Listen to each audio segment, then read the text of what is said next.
Hey, welcome everyone to the Schizoid Podcast. It's me. It's Carlos. We're back.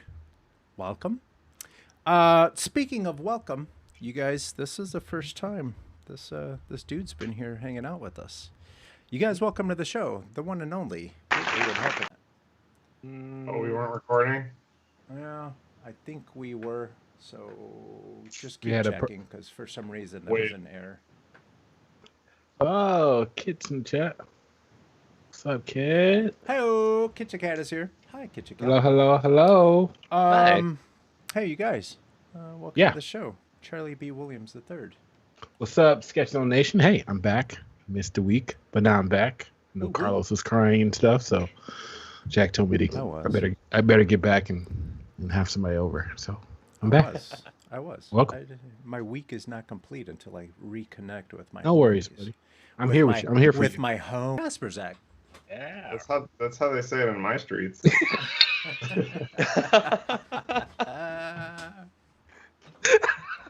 Maybe I've had a different experience than you guys. Oh my god. I think we're a little different. And on Jack streets, they like wave at you and shit. Like people actually know their neighbors. Jack, when you first moved into your neighborhood, did someone bring you an apple pie? No. No? Oh, busted ass neighborhood. Someone brought me barbecue. Someone bring you apple pie in your neighborhood, or was it a glass of wine? I'm one of the brownest people in my neighborhood. Mm-hmm. They the only thing they did was call the cops. Hashtag 2020.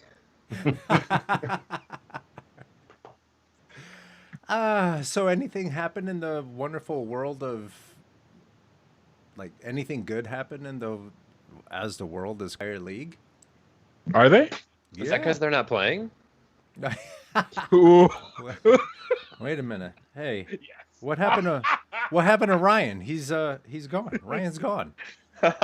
You guys still hear him? Like, I don't know what happened. You have a cup hat on right now? I heard him start to talk, and then like it got really gibberishy, and then he cut fell out off. on you. Yeah, just cut out on you. Yeah. You got a Cubs hat on today, Carlos? I do not. Ooh. I have breaking the brand. He's hiding his red story time.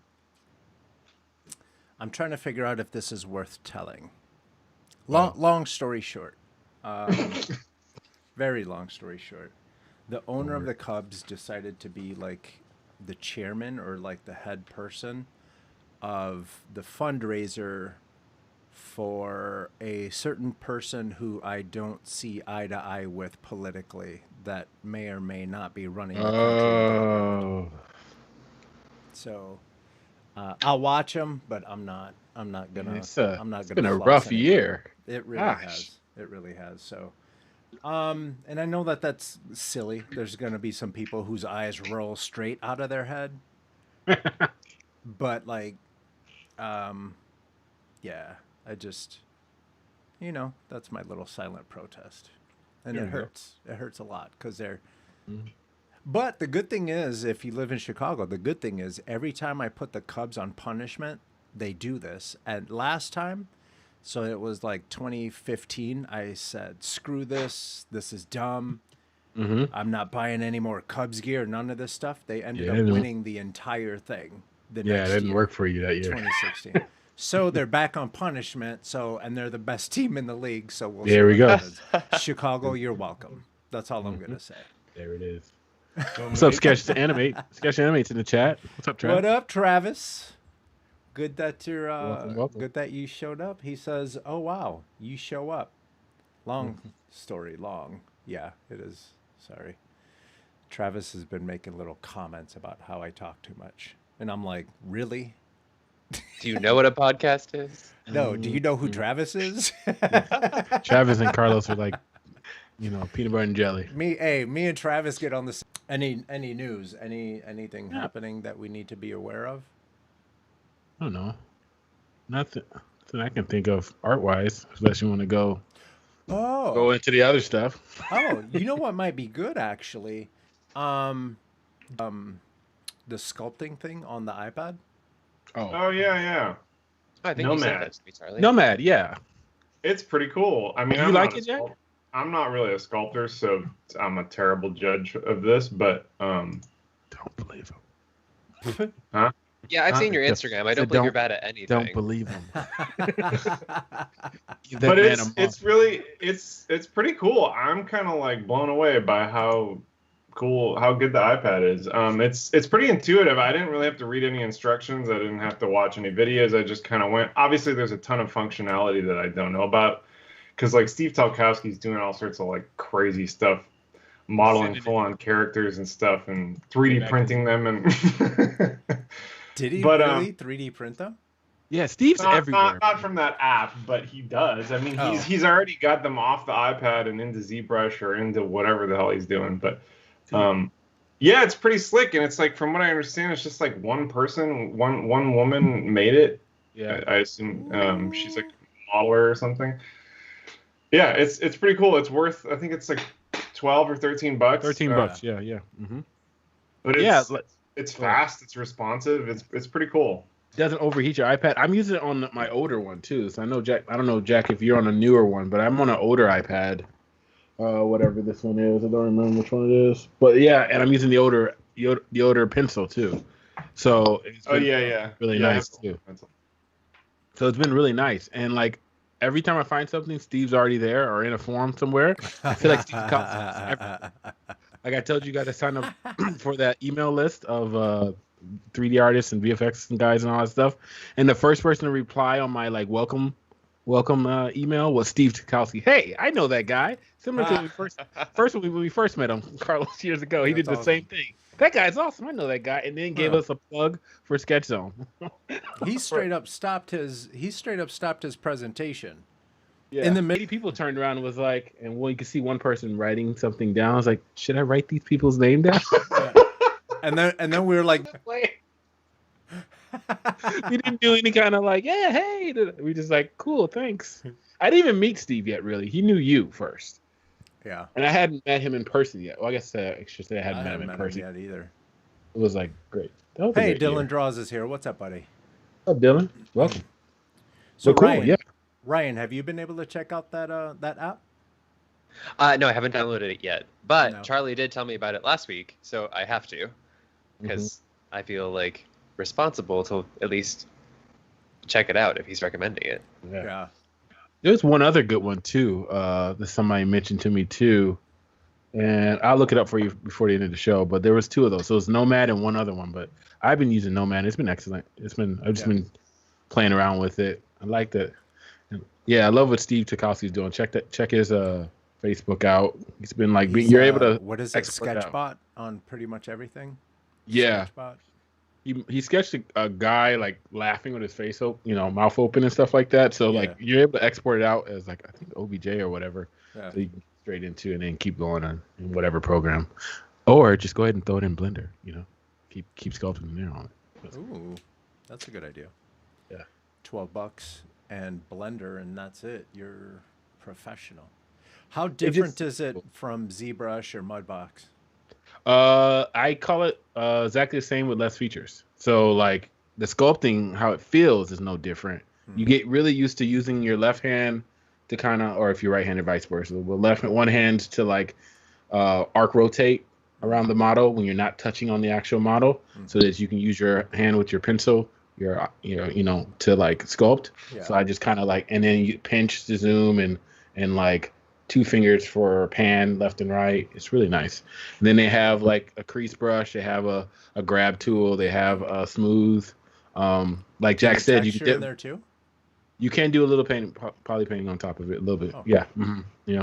Solid colors. So like, there's definitely some other things I have to learn. I definitely last night as I was putting my kids to bed, I'm in the dark room sitting with them while they fall asleep, and I definitely hit not a limitation in terms of like resolution, but I didn't know how to add. It felt like I wasn't adding any more smooth to it, so I have to like maybe watch something to figure out how that was. I don't know if you noticed that, Jack, yet, but like at some point I felt like it wasn't smoothing when I was on the clay. But you have to have a clay brush so you can add more clay to the model, but it felt like it was harder to like smooth that out. So I don't know if I was doing something wrong or went too well, there's like a too big? Retapa thing, so maybe. Oh, I didn't think about that. I didn't try that. Well, cool. Yeah, it's cool. And I'm glad Travis said this. Travis said if anyone buys Calipeg app, which Jack and I are part, and why not just buy my tutorial while you're at it? So yeah, his tutorial, Travis made a tutorial for Calipeg and how to animate in 2D on your iPad and all that good stuff. It's available at creatureartteacher.com. Check it out, because if you know Travis, it's nothing but fire. So go check the chat in the YouTube chat for a video. Cool, because it's just like ZBrush Polypaint. Keep building up the layers to do some cool stuff. I feel like it makes sense that there's an app that relates to ZBrush, because like just ZBrush controls, I feel like would work better with a tablet. I mean, they do, from what I've heard. So like, it makes sense that it would transition to an iPad, basically. Yeah, it's a really cool app for on the go. You know, especially if you're trying to get into sculpting, you know, the biggest thing is the practice, right? So it's something you can totally just do on the couch or whatever while you watch TV and stuff like that, and get away from the computer, and then be able to take it back to your computer for more detailing. It's cool. Nice. And you know, with that being said, what's neat about this whole thing is the new. You guys know how Apple had announced they're coming out with their own silicon, their processors, blah blah blah. Right. The new computers, obviously not the ones that they just announced this week or even last week, I think maybe. Those are still Intel, but the ones that they come out with, the Apple processors, those are the same processors that are rolling in the iPads. Oh, nice. In the iPad Pros or whatever? Yeah. So, like, for years, people have been saying, why does this iPad have such a strong, powerful processor? No one knew why. I think it was because they were basically, like, load testing the processors with the iPad that is not as taxing on the system. So then what they're doing then is taking whatever they learned with the processor for the iPad, and they're moving it to laptops, and eventually that could be one of the reasons why something like Nomad can run on the iPad, and it just feels better. Yeah. Sure. I like it a lot. Yeah. So then let's talk about how Charlie and Ryan know each other. Cool. Well, me and Ryan work at the same place at Next Now Agency.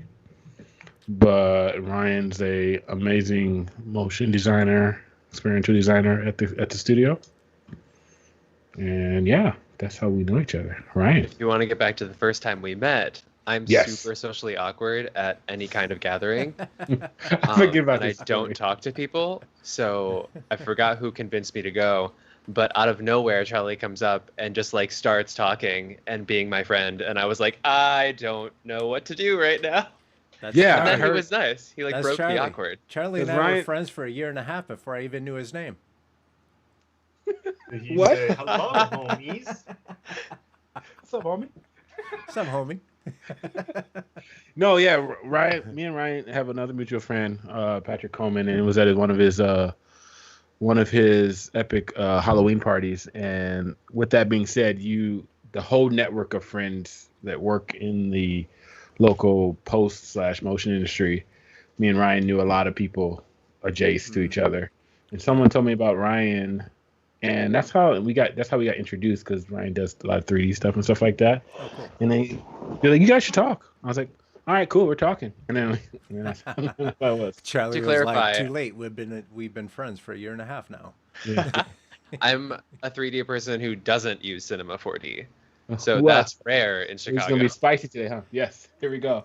Can we talk about... You should say Cinema 4D But Cinema 4D made a really big push in the motion graphics arena. Ryan, why do you think that is? I think, like, if you are familiar with any 3D package, the barrier to entry is usually pretty high when it comes to just like learning the controls, navigating the program, making something look good, anything up like similar. And Cinema 4D is built in such a way that's really artist friendly. So it's easy to get up and rolling. And then there's a bunch of people who do tutorials in it.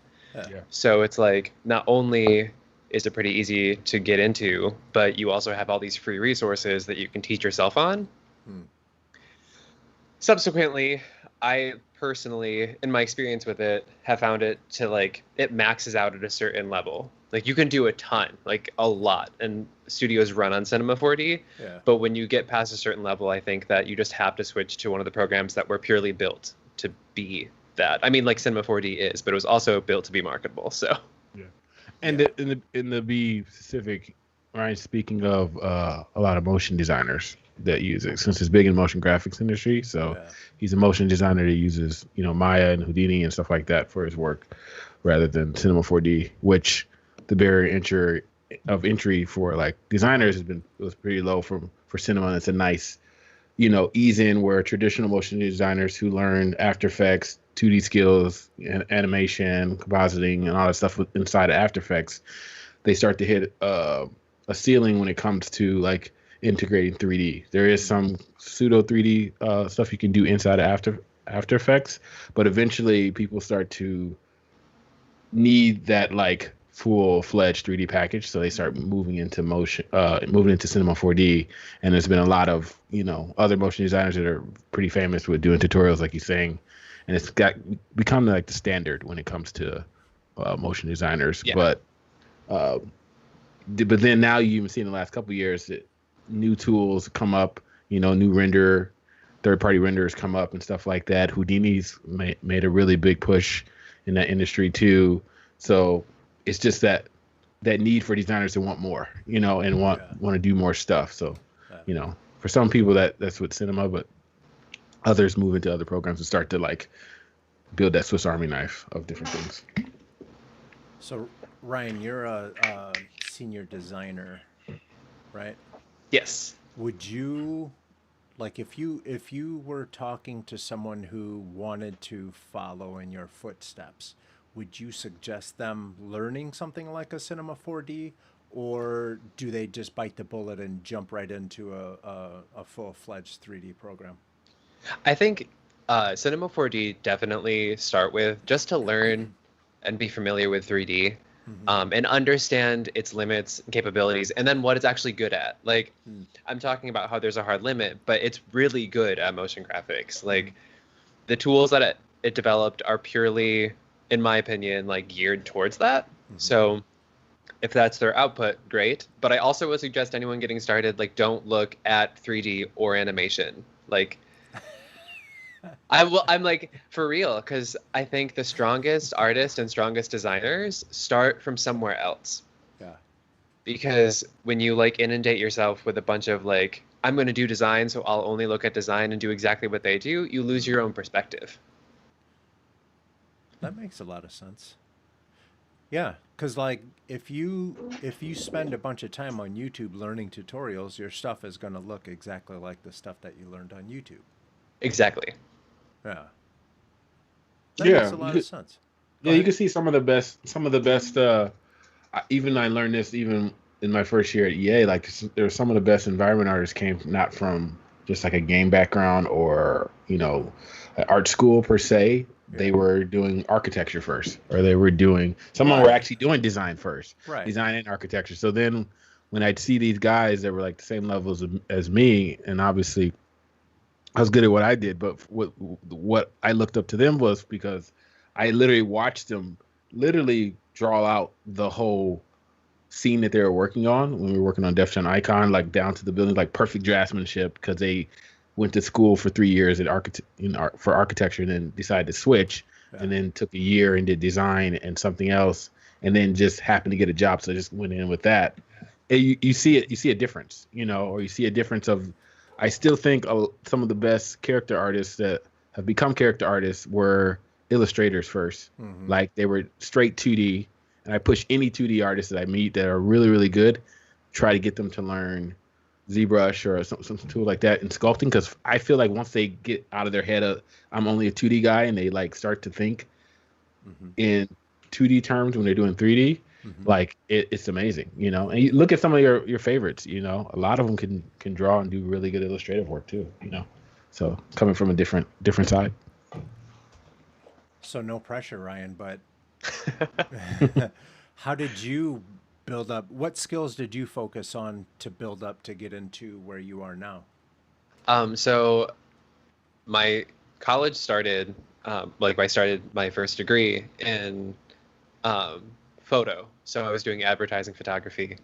Okay. And like I had to take a bunch of like traditional art classes, and that was what I was doing. And then as I like reached second year, I started working on films for like with the film students, and then progressed into my graduate studies where I was like, well, I don't want to go to New York to shoot fashion because while it's beautiful, everyone's an asshole. And like it's really hard for me to put on like a second personality to appeal to them. So there's that. And then like if I want to travel somewhere and I can't afford it, how can I make like the set? So why not study CG? Yeah. So I did my graduate studies in CG. By stroke of luck, met Erin Sorofsky, and then she liked what I was doing and got hired. And then I learned like in-depth animation my first like 2 months at Sorofsky. Like I knew basic level After Effects stuff, but I was like, it was either like make it or don't. Right. Mm-hmm. And give it back. Go ahead. Go ahead. Where are you from originally? I'm originally from Western New York, so outside of Buffalo. Oh, okay. So what's your stance on the wings? I've had Duffs and I've had the other one, and since I can't remember the other one, Duffs wins.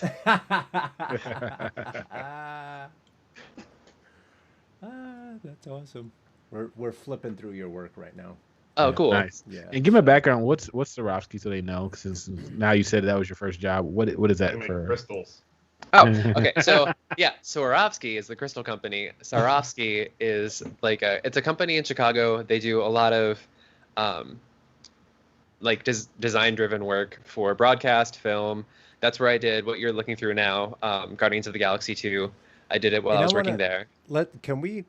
Yeah. Let me get a timeout real quick, because I was waiting. I didn't tell them anything. These intro credits are by far my favorite ever created ever. Oh, you like? Well, I have like cool and bad news. So cool is I developed the treatment for that. Bad news is that's the only thing I did. Still, I don't care. You were a part of it. You win. You live in my heart now. Thank you. So I interrupted you. You were talking about growing up with wings and what? Yeah, so Swarovski, where I did this, was the first place I got started. They're super great, really lovely people. I learned so much there. Like, I think a lot of your future career is kind of defined by the people you meet early on. Yeah, definitely. And like for opportunities, but also for like what they teach you. Because it's like you're a new, fresh mind in the industry, and while you are like 20s, you still are learning and like getting your footing. So it's good to have like good initial mentors, and I think I found a lot there that like influenced me going on. Yeah. But fun fact about that project is I think like looking back, I kind of accidentally forced my way onto working on it because sometimes there was like to. several rounds of pitches, because this wasn't the first one that I saw happen in the studio, and it wasn't the first like pitch team that I worked on for it, but it was the first time that I actually worked on one of the projects that they had that was for Marvel. And like there was one day where they were disconnecting people from the like the really secure server, because we had to have other projects come in, and to like have a Marvel project, it has to be like government level security, all that jazz. Yeah. And we were still not, I think, entirely sold on the treatment. and they were going to disconnect me, and I was like, hold on, I have a treatment in the works still that they haven't decided on. And it was like, it was for the locators. And then like literally the day after, they were like, we don't want his. But I survived the day where they were disconnecting computers, so I could work on it afterward. Nice. So I ended up much like you see here, but then they were like, we want it changed. And it was like, oh, okay, rapid turnaround. So then that's how I ended up making like the neon treatment that went in. Yeah. And then it was refined. I love everything about this. Like baby Groot is like running around basically clueless. Like the world is falling apart and he's just like, I'm going to get my dance on. Yeah. I love it. So then explain this.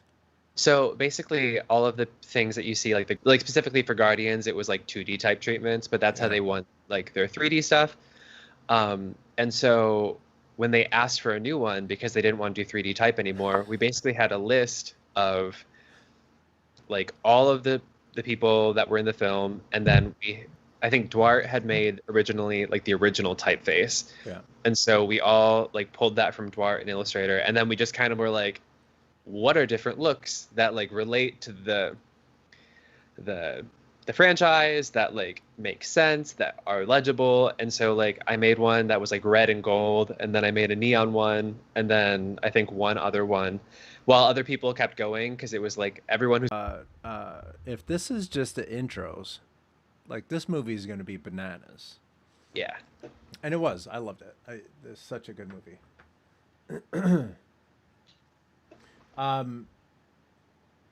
So how far along in your career were you before you were able to work on Marvel?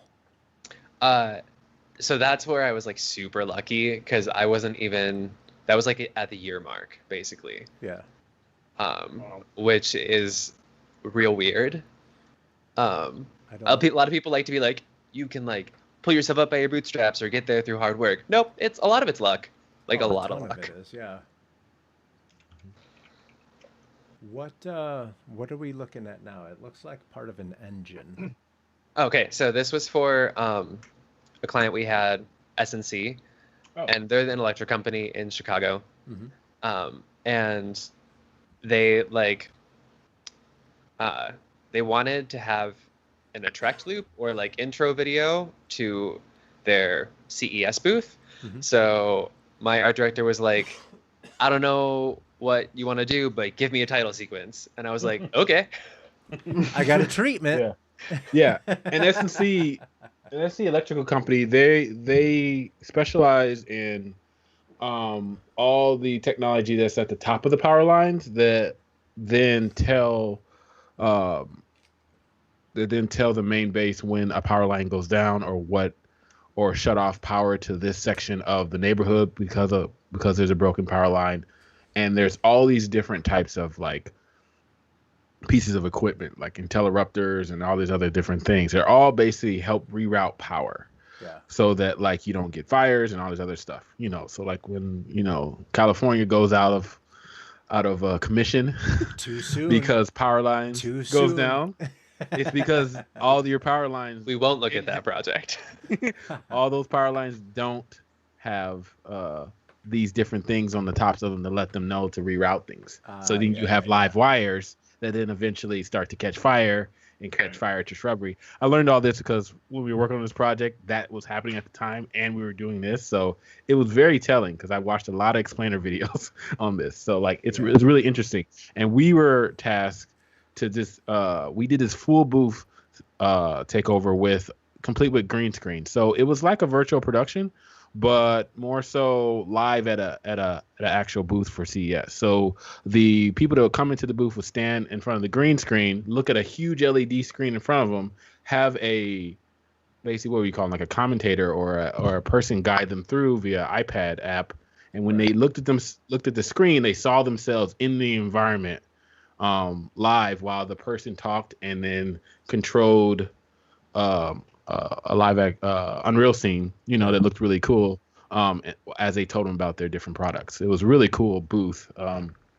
and really cool setup with that. And Ryan's stuff came in between. So as in between the different scenes and different things, or when nothing was playing on the LED, Ryan's stuff was large. How big was that LED, Ryan? Do you remember? Like, it was huge, right? Because it was gigantic. It almost didn't fit in our office. Literally, we had high ceilings. We don't have high ceilings anymore. We moved upstairs, but in our original office on the first floor, and we had to do some jimmy rigging to get it to stay up good. But like, it's a big screen. We even played like a Nintendo. What was it?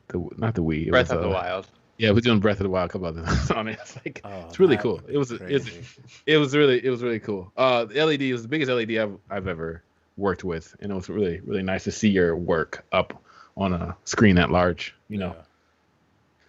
And then obviously all this stuff was made in Houdini and stuff, right? Yeah. Was this your first Houdini project? That was my second. Second one, yeah. The first one is not on my website because it was just nebulas, and looking back, like the frames were cool, but in hindsight, it was trash. So much of like the motion graphic stuff or these title sequences or any of this style of work is very like abstract or extractionist, and kind of it goes kind of out. So when you're coming up with like a treatment, what's the thought process when you're not specifically like this? Obviously is a specific product, so there's a certain sense of guidance, but like when it's a little more abstract, or maybe they don't want it to be obviously about the product, what's the thought process behind creating a treatment for that? A lot of it comes from like personal interpretation of hearing them talk about it.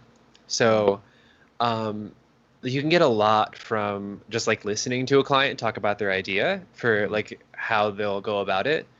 And I'm really fortunate at Next Now that like the two people I work for, like Charlie and Dave, are also very creative.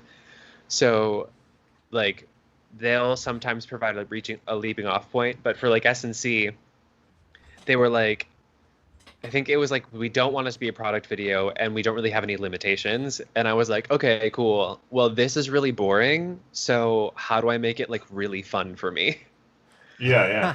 So that's why our director was like, and then like a title sequence. Yeah. So then, but then like realistically, that's how I look at a lot of my projects is like, what would I want to shoot? So then I kind of become like a director where I like lead the camera through. And you can use a lot of like, there's like a series of tricks, I like to call them, that you can like tip off at first while you're developing your concept, because like anyone who's done any concepting, if you come up with a concept before you start, like you're a unicorn. Usually you have to be in it. You have to like try out the things work. You have to like try different lighting setups. You have to try like things that you've seen done before to come to a solution that works for that brand. Mm. So for like this, they're illusion. So it's like you could probably right after you get off before, like while the client's deciding a look. But typically our process will be like they approach us for an RFP with an RFP, which is like a request for a proposal. And then they'll have a meeting with them. And now it works better because we have our creatives in the meeting, so they can like listen to them and directly infer like what they say to us, and it doesn't go through any business people.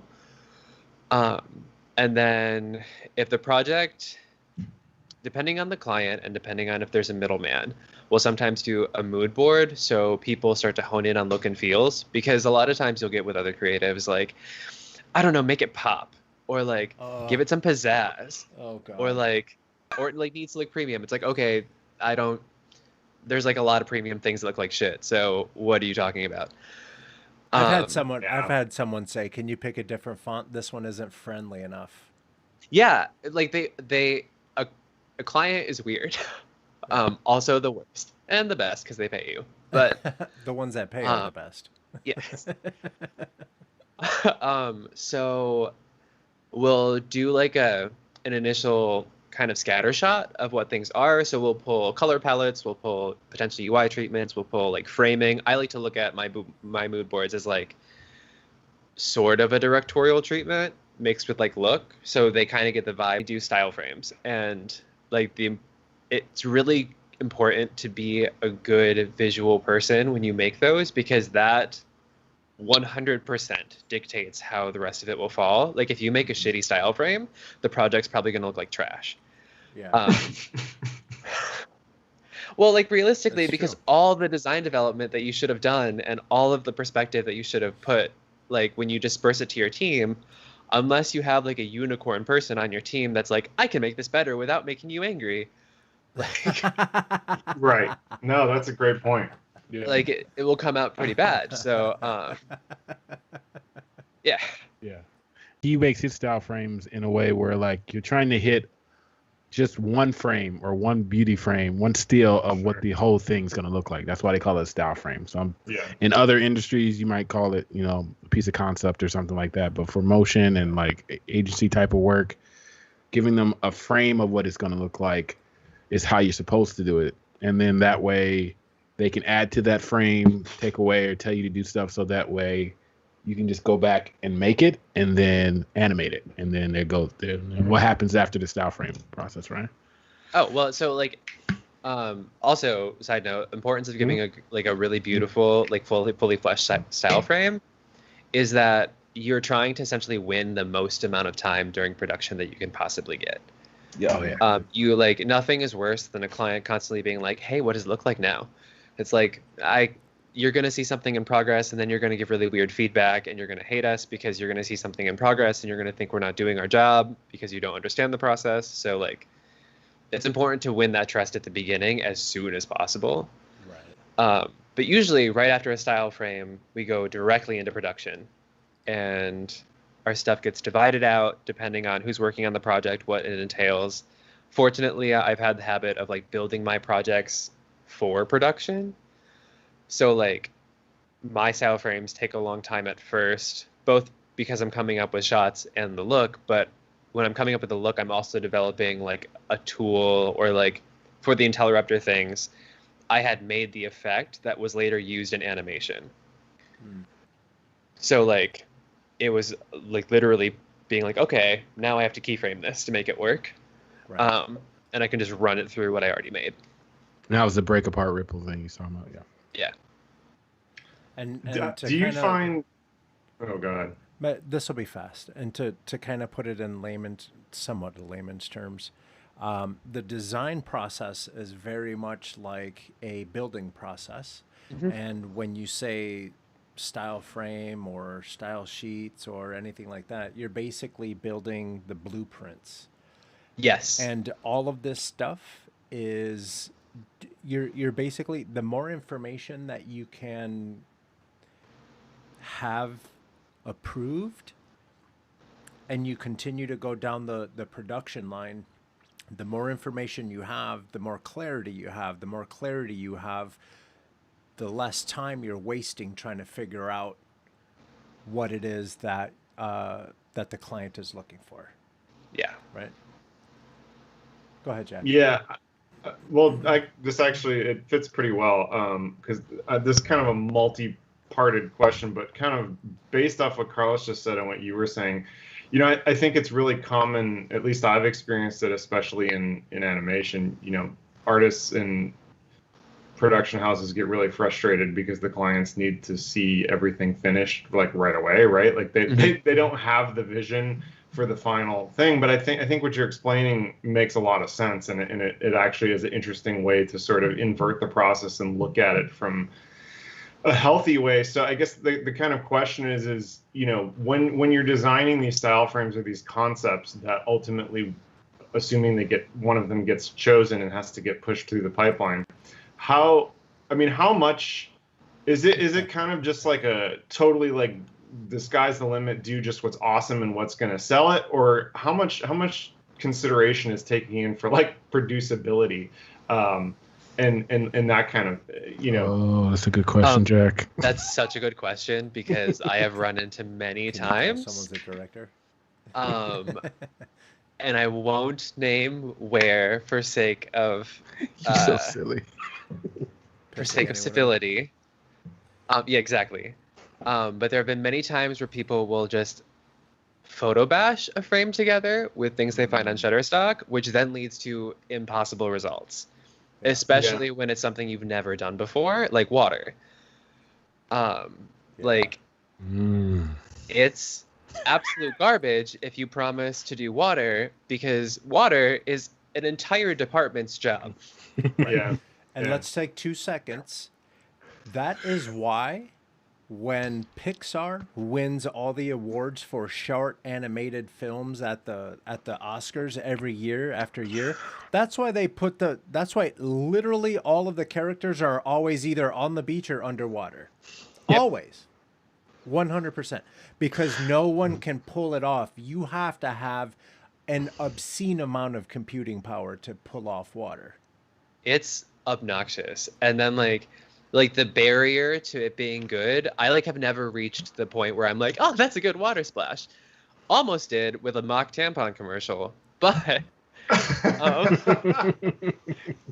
I was doing some motion tests, and then I like needed to simulate like a whale coming out of a water, and so I did it with a tube, and then I sent it to my friend, and she was like, you should make it red and make it a tampon commercial. So it was like a giant tampon coming out of the water. It's a thing. Yeah, because then it comes in my department to like figure out how to make the water. Yeah. No, but like, we always like talk about my Bible don'ts when we like describe stuff to clients, because then they're always like, yeah, we'll have splashing, we'll have this and this. But that's a thing, Jack. That was a great question about being able to hit that style frame that you then got approved, but from the client. Like so important to be able to make stuff that you can sell. And like if you can't make it immediately, you need to at least know that your studio is capable of making it to some degree. And like it's like, to me, if you're a good artist at making the frames that sell a project, you can make something moderately unbelievable, but is within your skill set at least to help guide it through. Because like you're always pushing the boundary when you make style frames of like, how cool can this be? Like, how amazing can this be? And so it's kind of like a personal goal, but also understanding like, if at least I can do it, I can explain to someone else. Yeah. And like start to build the team who can make it. Mm-hmm. In the last couple of years, even at Next Now, one of the things I've done as the design team managers integrated the 3D team with the motion designers a little bit more, because even though both artists do 3D, both look at 3D very differently. Luckily, in Ryan's case, he's kind of a hybrid. So because he started out in 3D on the other side using some of the same tools that the 3D team uses. Dare you say unicorn? Yeah. So like we've really done a good job there of like getting the 3D team to help the designers build the style frames in certain ways. Or a lot of times I take on that role and work with the designers so that like we keep the believability down, and we keep the accessibility high, Yeah. So like that's been really good, in terms of like being able to deliver a really cool frame, but then actually use the actual artwork that's in the frame and go right into production with it, without being like, pull your hair out moments of like trying to figure out how you're going to render all this stuff out, or do it in real time, or do it in AR, or do it in VR, or whatever, what have you. But like, and even if it is ambitious, like, because like Next Now, we work with so much new tech and cutting edge tech that like there is a lot of stuff that like we're doing either for the first time, or we have a rough framework of how to do. So a lot of times getting those things signed off quickly, but knowing that we have some sort of like R&D time to figure some of those things out has helped out a lot, or be able to build up through different other means of other people, other partners we work with and stuff like that, to be able to help us get it over the finish line. Hey, Ryan. Yes. I'm glad you're here, because you can help me with something that, honestly, and I'm not even trying to set you up here with this one. How do you pick your colors? What's your process for going through color picking? Okay, so a lot of times I'll start with like, so first of all, I've noticed personally that I accidentally do a rainbow a lot of the times, not intentional. Second, Second, it usually starts with the brand color. So like I usually centralize the product around, or the color palette around one brand color at first, and then I expand from there, and then I'll do a complementary color, something that visually is like I like to think of it, because I look at my work in a really bizarre way, where I don't look at it necessarily as like a utilitarian thing of like, we will use this color palette. I'm trying to create like an emotional response as you go. Okay. So the color palette usually ends up evolving when I finally hone in on what I want that emotional experience to feel like. Okay. So like if I'm doing like a lot of cool tones, I'll sometimes offset that with like a warm tone to like bring someone back, or like just to provide a visual balance. Because I think like I always have my frames in a 9 board, so that it looks like a storyboard, but I can see how they all relate to each other as I go. So like if one color palette is off, I can like see that immediately and be like, I need to fix those colors. Don't necessarily know what the fix is yet, but like it's not working with the rest of the palette. Okay. Huh. Did you go to school for design? I went for photo and for film, and then a little bit of design. Yeah. How are you finding that those skills translate? Because I mean, obviously there's a lot of overlap in a lot of different skill sets of the artistic industry, but I would say photo is kind of a specific kind of unique one. Yeah. So I think you can see a lot of how I used to shoot, and like if I were to show like my old photographs, in the kind of work that I do, and like my editing style and the things that I'm like attracted to visually. And I feel like it's made me look at things less, like specifically when I'm doing like a 3D scene. I actually talked about this today when I was streaming. Ta-da! If you were to turn my 3D scene, it's a complete disaster. Like you don't like immediately after you break the view, everything is like a shit show. So I think it's really played into how I use a camera when I'm choosing how my style frames look, because like I always think of a camera. So I'm like, oh, should the depth of field be different? Like, what is the focal length? Then that completely changes the picture as you go. Right. And it really makes me focus a lot on composition and like work backwards from what I think is what's taught if you were to like go straight 3D. Where it's like you focus on the model, you focus so much on the model, but then like how do you showcase it in a way that works? And to me, I'm like, well, the model can be complete garbage if you like make it look really nice, which is literally everything. You're not wrong. So you take a lot of your framing then. You frame really well. Your shots up and that kind of like really good in terms of like being able to like see the design and see how you like things, to lay out. Is that why you do the 9 board thing? Because you're kind of looking at every shot in a whole. Nothing ever lives alone in what we do. So I think that you need to be able to look at it like a single frame and have that be strong. You need to be able to look at it as a sequence and have that be strong, because at the end of the day, if you're pitching on something, you're against like 9 other people, and I don't know about you, but I'm here to win. So like, I'm like, okay, is this the strongest unit I could ever present to someone, so that if they say no, they regret it? Right. Yeah. Oh. We didn't even talk about, the pitch process, and we've been in kind of a pitch gauntlet because of the pandemic, right? Like at work, the last 6 months. Yeah. So we talk about that. Yeah. Yeah. So there was actually a project you were on for Bell helicopters that I'm personally extraordinarily proud of, because I think that like it's the first time I've ever been able to do something that is like stylistically similar to what I've done before, but like a huge leap in from a director context of looks more than just like a pretty like well composed graphic design. And that one we were pitching against like 12 companies. And I don't know if any of you know who Bell is, but they're like the number 2 manufacturer of helicopters. Do a treatment, RFP document, stuff like that on what you think their experience or show or whatever it is they're trying to do is, and then like that is getting put against a bunch of other people. So it's a little bit. I love the whole competition side of that.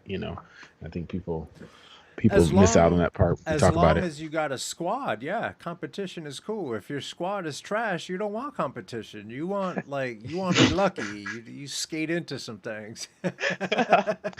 Yeah. Okay, Carlos.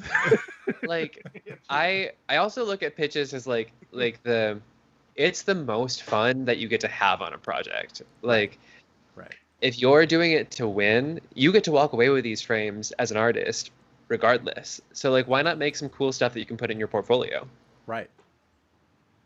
And I think that's something that beginning anything, animators, illustrators, anything, you need to keep that in mind. Like, when you're pitching something, when you're pitching an idea, it's to win. It's not to come in third. If you don't win pitches, you don't eat. Yeah. Right? And no matter what it is, right? Like one of the things that Ryan likes to do well is like it could be a really boring subject matter or whatever, and you just have to make it cool and make it your own, right? Like some people would think when we were reading all the stuff for S&C, even though the company's amazing, like the subject matter can go over your head really quickly when you start reading those documents and trying to figure out, so what does this thing do? So what is this? But like, I think one of the cool things that like they kept saying at the show and stuff like that was how everything was easy to understand, and their throughput in terms of how many people came to that booth to sit and watch those things and stand in front of the green screen and kind of understand what was going on right away, based on like the work that Ryan and the rest of the team did. That's the cool part about it, because I've seen other companies that will do similar type of experiences that dials it in and looks like that corporate explainer video, that no one will watch or understand or remember, right? So no matter what you're doing, even if the subject matter is not something that interests you, you're an artist, and that's what your job is, to make it pop. Use one of those descriptor words. And that's here. I'm gonna go ahead and take this. If you're a client, I feel the rant coming on. If you're a client, no, it's gonna be quick. Well, maybe no, maybe it's rant time. It's been a little while. If you're a client, make it pop. Oh, it's my fault. I don't know how to say this nicely. It doesn't really help. It doesn't help at all. Like, and I think one of the important things that Ryan said earlier is having that preliminary conversation. And I always talk to my clients about what they're passionate about, and not necessarily just what their company does. Like, I want to get to know you. Let's connect, because I want you to feel comfortable sharing with me. Like, if my stuff sucks, and I will literally say this to a client, if something sucks, tell me it sucks. Let's not waste time on something. And on my channel, on the Coconut Justice channel, I was showing everyone how I work with one of my clients who is in Atlanta, and she, like, I did this little cartoon of her, and it was going to be on her logo, and for me, it was my favorite. She wrote back. She was comfortable. Granted, we've known each other since we were kids, but she wrote back. She said, "What the hell is this? You made me look like a grandma." And I was like, now I know I can throw that away.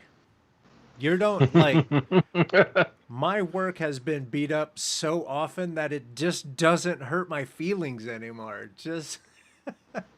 Oh yeah, that too. Like, I mean, it sounds like I win all the time. I don't. By the way, you're Liar. seeing the ones that like have one, but I think it's like really important to. Okay, so like I'm gonna go on a mini tangent. So my turn for a rant. Take it away. So one of the things I think is really important, and you'll see this all the time especially if you're new or you're hunting for a job, is a company will say like, "Don't have an ego," and that should be like a really big red flag to you, that culture is pretty toxic. Yeah. Because a lot of times what that will mean is that they don't want anyone to challenge their ideas. And like one of the big things I learned from my first studio, like circling back to like, I think your first place defines like a lot of your habits going forward, is like Aaron sat me down and was like, it was one of snippet of a longer conversation, and was like, your opinion like matters. And I was like the newest on the team. Yeah. And she told me that, and I was like, oh. And she's like, never let anyone think that it doesn't, because like if you don't have a perspective, what are you doing in the field? And I was like, whoa, that like, okay. And so subsequently I've learned that like there is ego that is healthy and ego that is bad. If like you're someone who doesn't want to be challenged and therefore you need to foster an environment that has no ego, that's bad. Yeah. If you can understand that like you like have confidence in your abilities, make something great, and then if your stuff doesn't win, immediately turn and be like, I'm going to make your idea amazing. That's like healthy ego, where you understand your place and you understand that your opinion has merit. And then if it doesn't go, that's not like a knock against you or like your personal abilities. You immediately pivot to help the people that it did. And like, because you're at the end of the day, you're like a part of a team. So like, if someone's opinion doesn't matter, that like is a really weird space to work in. Yeah. Not to mention, I mean, I always say this, no one wants to be the artist until the artist shows up. Then all of a sudden everyone's got a goddamn degree in like color management and like color management. Color management is awesome. I have a degree in color management.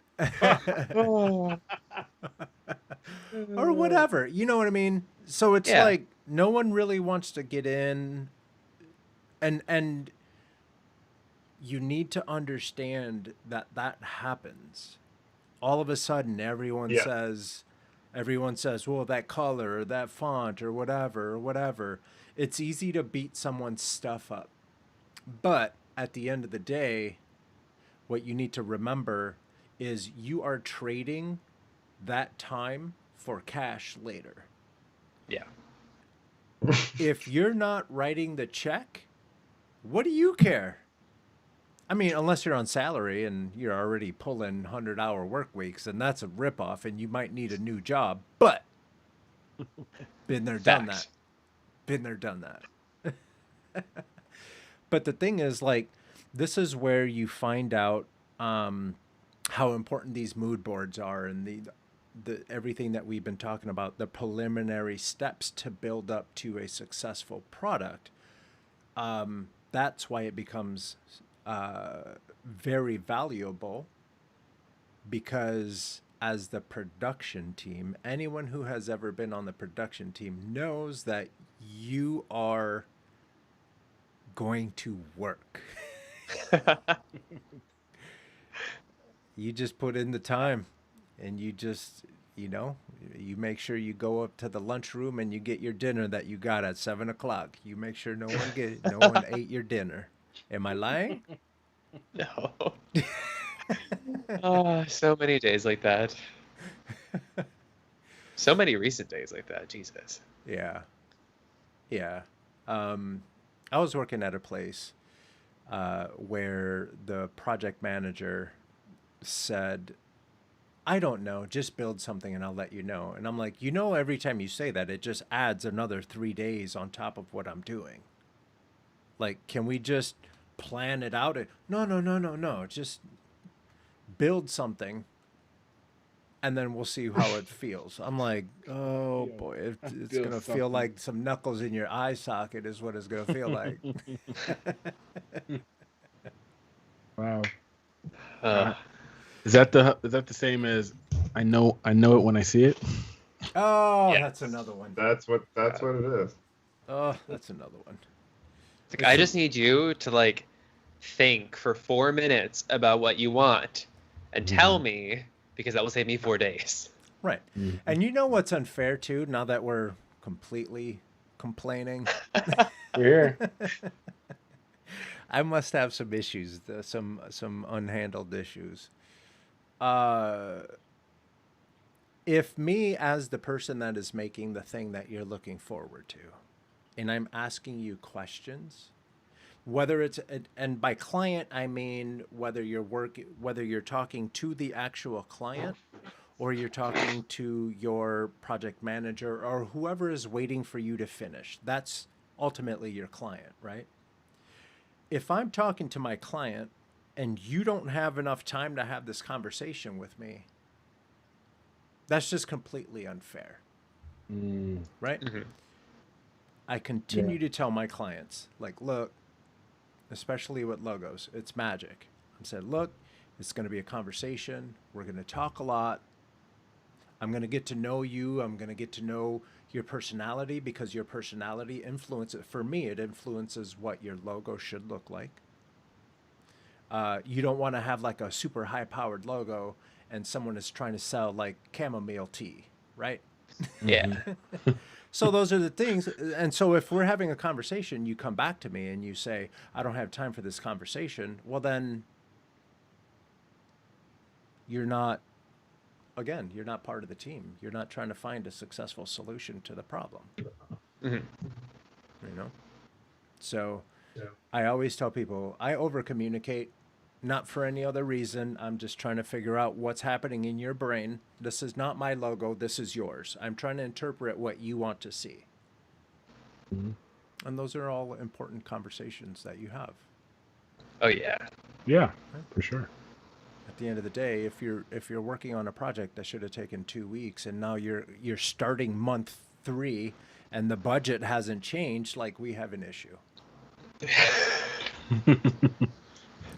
Fact.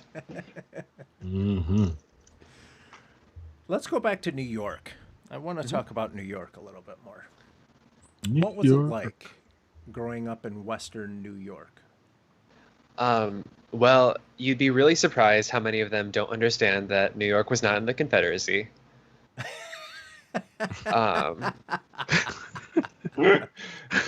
That's like a shocking thing. Like, you're like, did you go to school, or did like we go to different schools? Did you read? Can you read? Yeah, I went to one in the Confederacy. Where'd you go?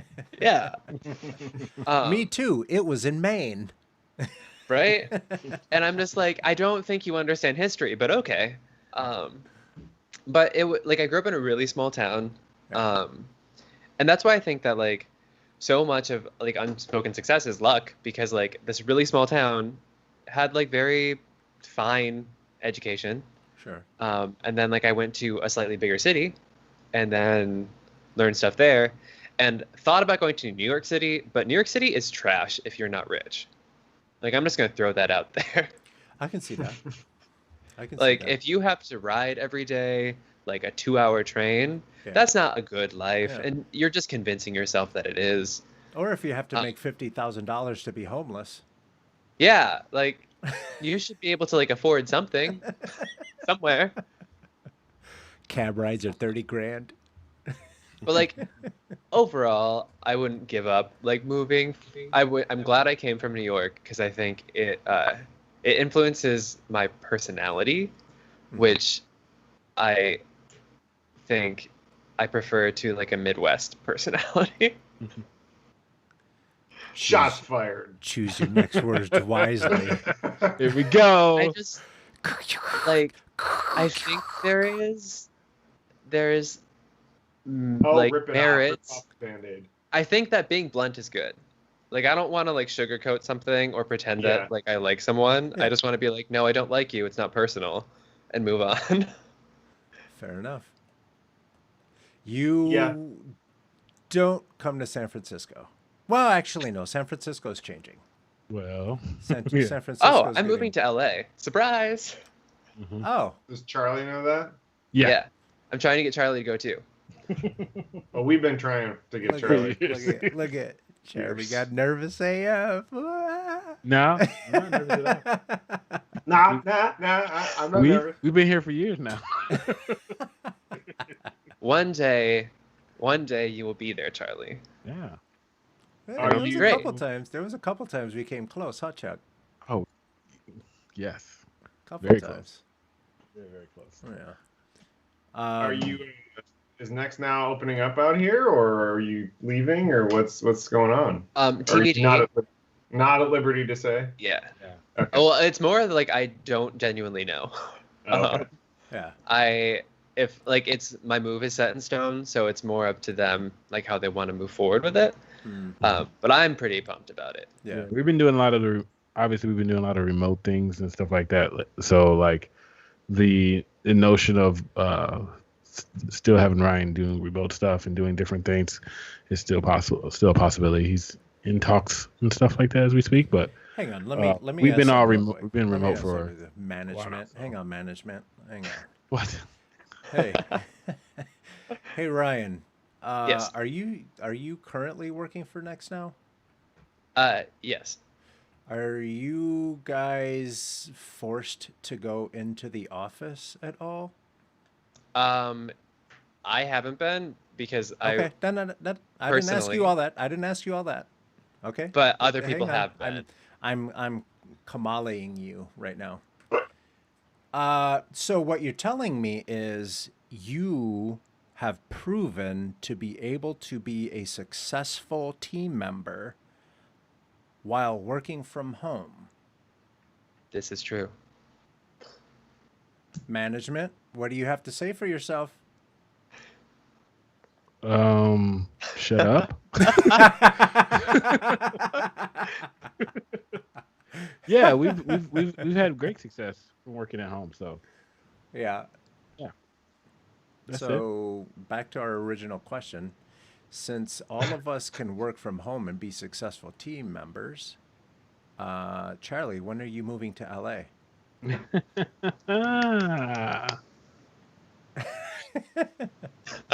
I am not moving anytime soon. Charlie is happy where he is right now, but anything can happen in the future. But so far, Charlie's good. See, this is the part where in the beginning of the show, when I ask you guys to just ignore me because I'm going to paint you into some corners, this is one of those perfect moments. Yeah. You can come into my house. It's round. None of that's happening over in this. Yeah. I've eliminated all corners. Carlos misses me so much. It's getting to a fever pitch. I said this at the beginning of the episode that he missed me a lot. So now he's trying to get me to come out by him, even though he's way out there in wine country. It's a little too far. I'll tell you this, Charles. If you, my friend, if you decided to move down there, I mean, you know. You know. It's the classic, you know. I'm gonna tell you the truth. I have a dream that we do Sketch Zone face to face. Like all of us in the same one of those like fancy podcasting like studios? Yeah, I'm gonna. Joe Rogan is moving to Texas. He's got to sell his podcast. Can we get a screen studio, man so too, Jack? Can we get one of those screen mans and just like throw stuff up for us on screen? Look, everyone has one of those now. Right. I would love one of those. So Ryan, you obviously are a successful designer. So you've handled New York. You've made your way through the Midwest, even though you just got done talking shit about my people. That's fine. And the Cubs. Sore subject, Charles. Too soon. Oh, really? What? Why LA?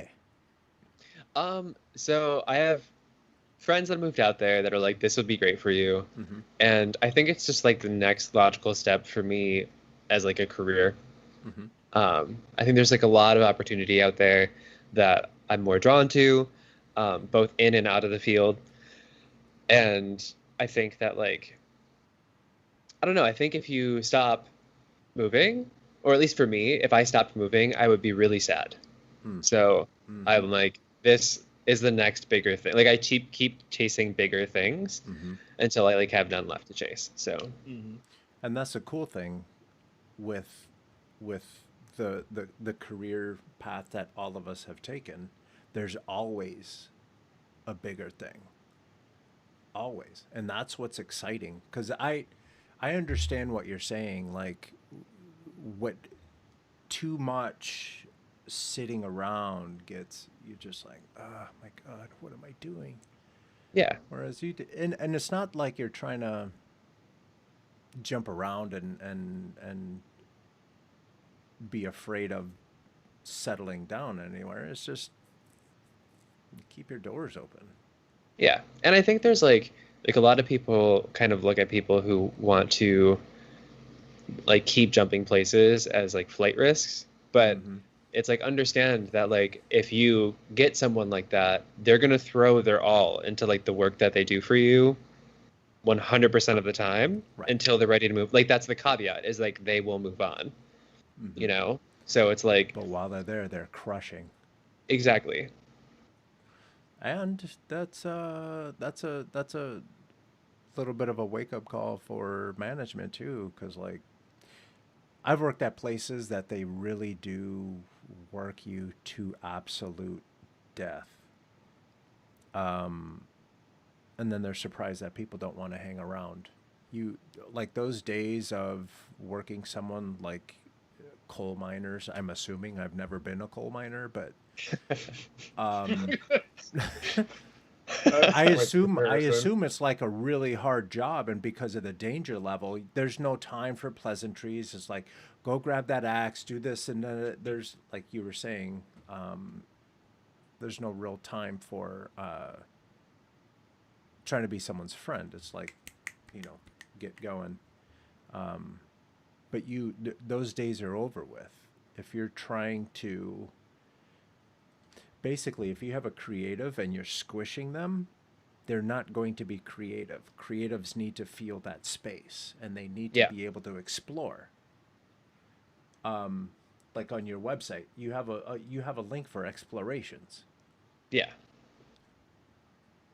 Welcome to the creativity. Right? Yeah. And honestly, a lot of explorations I do like in off hours when we're like slow, because I am a firm believer, and Charlie will probably hate me for saying this, that if you do work after work, you need a new hobby.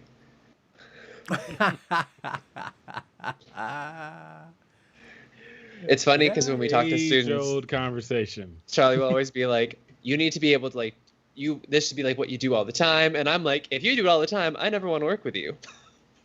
You not have a all problem. The time. The difference between doing it obsessively all the time and just keeping your skills sharp, or doing personal work for you and still having other hobbies, But when someone posts a picture that they did and they're like, I did this to relax, I'm like, bullshit. Like, let's stop now. You did it for likes and you didn't do it to relax. Like, no one relaxes doing that much stuff. Unless you're using Nomad Sculpting on the iPad. Buy it today in the App Store. If you act now, we'll throw in a Calipeg tutorial from Travis Blaze. I'm playing. No, you gotta pay for that. Yeah, you gotta pay for that. Yeah, Travis is like, that's enough, Carlos. I don't like your jokes. Shout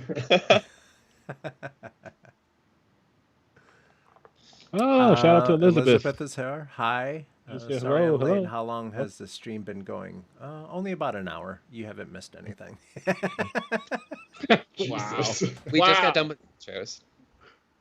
Wow. As you see, Elizabeth, Carlos is in rare form this week. Go back and watch that first hour. I haven't been sleeping at all this week. You can look at my eyes are like red, and it's not even from anything else except just my eyes have been open for like 4 days straight. Charlie, that was a very judgmental. No, it was not. You guys heard that, right? Spicy today. He turned his head. He goes, I said, No, you know what that means. You know what that means. Cause you need to leave me alone today. Tonight. So Ryan, have you ever visited LA in the past? Yeah. Yeah. I was there like a little over a year ago. Since I have friends out there, I try to visit pretty like sort of regularly. Yeah. I think it is fine. Because the city, it is fine. Yeah. Mm-hmm. Yeah. You know, also though, one other place that you've always talked about Oh my What's God. up? Okay. My Please? goal is to live in London. There it is. Oh. I've never been to a city where I'm like, I never want to move until I visited there. Yeah, I can see that. I went to London last year for the first time. Well, Really? yeah, for the first time. It was dope, man. It was. Right? Oh my Haven't God. been yet. But I keep hearing cool things about It's a different good parts time. of the city too. You know Not what's just- funny though? I was walking around. So one of my latest passions is the underground hip hop scene in London. Oh. Yeah, they have so many It's a great scene. incredibly talented rappers in London. And I kept walking around, like we would walk into a bar and I'm like, so where can I find this underground rap scene? And people are like, you watch too much YouTube. That's what they. It's underground. Yeah, because you asked it that way. I mean, I was saying it the right way. You know, I'm trying to be polite. What, you were trying to put on your fake English accent? Yeah. You know what's funny? Right. They didn't appreciate this joke. Every time they would say something, someone that lived in London, every time they said something, and instead of saying, "Oh wow," I would say, "Crikey," and they didn't like that one so much. I mean, I don't like that one that much. Either. I was trolling. Let's never say it again. I was trolling. Crikey, they're like, no, literally the other side of the planet. Oh man. It looks like Elizabeth has a question. She says, I'm reading the description. Ryan is a graphic designer for Mike's Hard Lemonade. Mike's Hard Lemonade was a client. That's cool. Alcohol brands always seem to have the best logos and stuff. That was actually my first gig for Next Now. Yeah. Probably explain that cool. one. What that one actually was. So that was a super freelance, bizarre right? project. Yeah. I was brought on freelance. And then they like handed off this project to me and they were like, make 1 million style frames. And I was like, I will make 6. And you will present it this way. And we did. And the creative brief I got was like a story that one of the people had wrote at Next Now. And I was like, what the fuck is this? And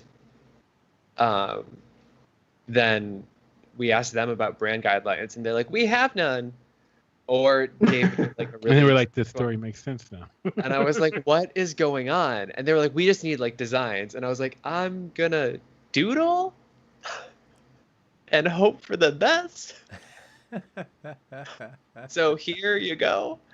And it ended up being a VR experience where you shot lemons and like other fruits at fruit, and they exploded into smaller fruit, and they were happy to explode, mind you. It was very sadistic. And then there was a dolphin that with a top hat. It tickles you. Oh, it tickles you, which was weird. And Yeah. you went into like a cherry Voltron. Yeah. That was like a whole experience. To fight off the little puppy dog that was attacking your people. Yeah. So let's give some context now. So hang on, because I want to know what you're doing that made you think of a cherry Voltron and like a tickling. I was following the story that was the story. That's what I was going to tell you. It's the story. So a lot of times we'll either work. A lot of times, in some not rare instances, in some instances we get to work directly with the brand. So this one we get to work directly with Mike's Hard Lemonade. They actually have an office in Chicago, which is really nice. And with that being said, they were doing this VR experience for one of their events they're having. And Mike's Hard Lemonade is kind of an off the wall brand anyway. So we came up with this crazy story that they really liked, and the client also added to this story to made it so funny. So like the story didn't really matter, but at the same time, like it was so off the wall. I forget which one it was based on. They had a couple other like YouTube videos that they did for their like social media campaign, which were also off the wall. So they wanted something in the same vein that was like totally fantastical, didn't really make much sense, and it's just promoting the different flavors of Mike's Hard Lemonade. So that's why the story was so weird. And then when Ryan came on, we went this whole retro feel with it. So everything was like more 8-bit and like very like low poly 8-bit, like colorful, like I guess it was kind of like a theme park type ride, right? Because you were kind of on rails, and then like as you're on rails, you're shooting different like fruit and all these other different things, or you're defending the cherries like territory against the unaware dog that's like trampling them and their little kids, and then at the end you end up in a lemonade sea with a dolphin that tickles you. So like it was a crazy like VR experience, but that was kind of cool because it was directly with Mike's Hard Lemonade. And then Ryan, you got to go on a lot of the client meetings too, right? And talk about faking it till you make it, because I had like just started freelancing. So like at that point I'm like a year and like 3 months out from like being in the field. And I was brought into these client meetings and I had to like pretend that I knew what I was doing. I was like, I don't know how to talk to these people. What am I doing? The positive side was that the head of marketing was a really, really, really, really person who wasn't fit to be there and somehow got there. So I wasn't the dumbest person in the room. Right. Didn't see that coming. That was a... Wow. Like Oh my God. Okay, Elizabeth is saying that's awesome. Elizabeth is saying, so this was like a project that would appear in a commercial, and it would be like download the app kind of thing. I think it was for a live event. So Yes. they had like brand ambassadors that would control the Oculus. That's what we used, right? Yes. And they would bring people in, and then they would go through this whole experience. Mm-hmm. Yeah, so a lot of times, like some of the VR games or whatever we would do would be for like single run events, or like an event that would go on like a roadshow type of deal. So we would make a standalone app for that. They would use those different headsets, and then a lot of times these things would travel around. Sometimes they'll go around the country, go to 5 or 6 cities, and be done. Sometimes it's for an actual, corporate event or something like that. And this one, I think this went through to a couple different events in that year for Mike's. That's pretty cool. So Ryan, when you moved to LA, are you looking to stay doing the same type of work, or are you looking to get into movies and TV? I'm looking to get into movies and TV. Experiential is fun. It's very like interesting, but it's not. I think you can tell by like how I make stuff. It's like not where my passion lies. Because I like try to look at everything from like a very cinematic standpoint, and I'd like to get back into that again. Nice. And I think that's where the broad skill set comes in handy. Because I went to school for animation, and when I was doing development, I was actually using, squash and stretch and what is it, Jack? The wind up part of it. anticipation. Yeah, anticipation. Thank you. I was using anticipation. I was using the 12 rules of animation in my multimedia. Mm-hmm. And was I the best coder ever? No. Did I have some of the sexiest projects ever? Probably. Mm-hmm. Probably. The principles of animation are so important, and it's really fascinating how many people don't understand proper easing. Yeah. Like in just any kind of animation, whether it be 2D or 3D, it's like you need to like beef this up with like the things that work. The things that work. Well, I mean, like, you don't want to slam them all into one because you don't need Right. them all into one. But Right. Right. But yeah, I mean, for young folks, don't hesitate to study about related things, right? yes, You might not need to know like the rules of physics. Well, you probably would, but you wouldn't need the Dewey Decimal System if you're trying to ease in some Dewey Decimal System. I'm just saying, be smart about your research, right? The Dewey Decimal is awesome. I don't know if I've heard. I don't know the last time I've heard that word. I'm oldies. I remember having to like do that in the library when I was in like fifth grade. Right. That's a lost ancient art. Do you still know it? Do you still know it? Me? Can you still find a book with the library? Yeah, I could figure it out. I do a search. I do a search. I do a search on Amazon. Yeah. Comes right to my door. Oh, one thing to note for new people as well is like if you're new to the field, you don't have to be like memorize or be good at everything. If you are, that's amazing, and there's definitely like a place for you at Apple. And like there's really well, no, okay, so like full. That's not like a knock. Like I went to an Apple interview, but like yeah, they were like, "Do you remember everything you've ever learned?" And I was like, "No." Right. And then I didn't get the job. So yeah, that was an interview question. No, so they were like, we were walking to lunch, and she was like, "How would you build a moving shader in Unreal?" And I was like, "I would look at the documentation." And she didn't like that answer. She wanted me to be able to like.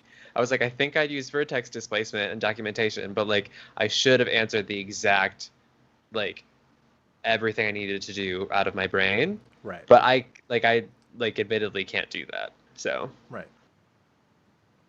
And that was one of those gotcha questions. Is that a creative person thing? Like, I don't know how I'm going to get there, but presented the opportunity, I'm going to figure it out. I don't know. I think it's a bit of like your learning style. Yeah. And like how you retain information. Also, to answer Elizabeth's question quickly. Cool. Yeah, that was the next thing. The proper easing, I mean like knowing how much to ease something in and out. So like if you're in After Effects and you're easing any kind of movement that's like going across the screen, it's like a pretty solid number is to start with like a 72% ease, 72% ease out. You never want to do just easy ease. You can really tell when that's done. Yeah. And sometimes it calls for more or less than that. Right.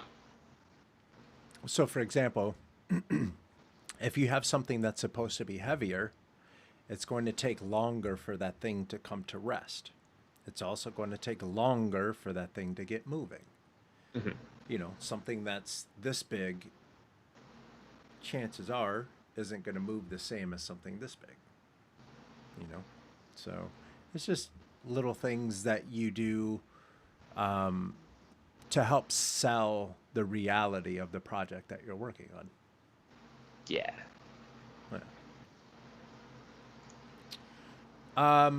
What else should we talk about? We've already talked about working with Charlie, which is a challenge.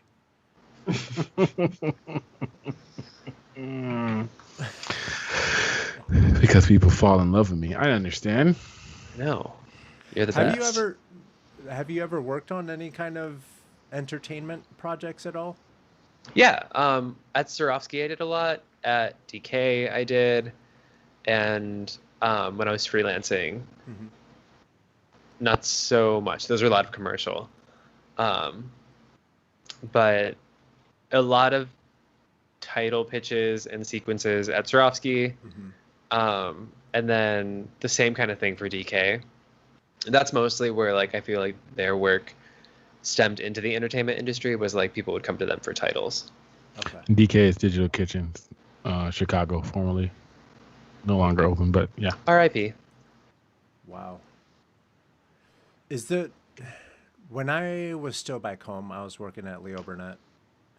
Digital Kitchen was still around, and there's a bunch of other places that were still around. Is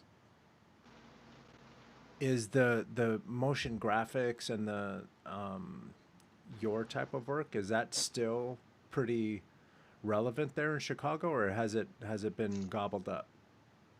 I think it's relevant. There are a lot of studios. Well, there's a lot of talent, and this big studios prior to COVID were just still getting bigger by kind of absorbing that talent. So I think it's still a big hub for just like motion graphics. And I think for a lot of those freelancers, like there's a lot of people that's been hit with the pandemic and been hit with furloughs and all those type of hardships. But on the plus side, for a lot of the people that have been like freelancing and stuff like that, from what I've talked to different people around the city, some of them have been really prospering, in the fact that it's kind of opened up, because a lot of companies have opened up to the knowledge of now everyone's freelance because the people are at home. So the barriers where a company was only looking for someone local, because for the sake of possibly having them come in if they need to or whatever, it's not really the same anymore. It's like they'll take that person that's wherever, because they're at home anyway, because the people at these studios are now at home themselves. So like, so like I know a lot of freelancers and stuff like that have been jumping at the opportunity to work at other places where they maybe not been able to in the past because of restrictions of them being Midwest or out in LA or wherever, even overseas, because it's all going through the same pipeline right now, at least for the foreseeable future. Hey, Jack, let's say Ryan gets to LA. What's the first place he should go eat at?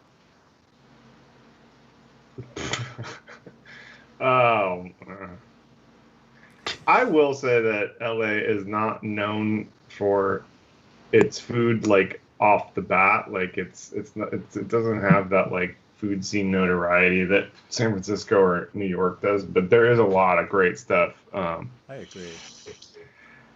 I don't know. It depends what you like. I mean, is there like hidden gems you're trying to say, Carlos? Like just cool spots?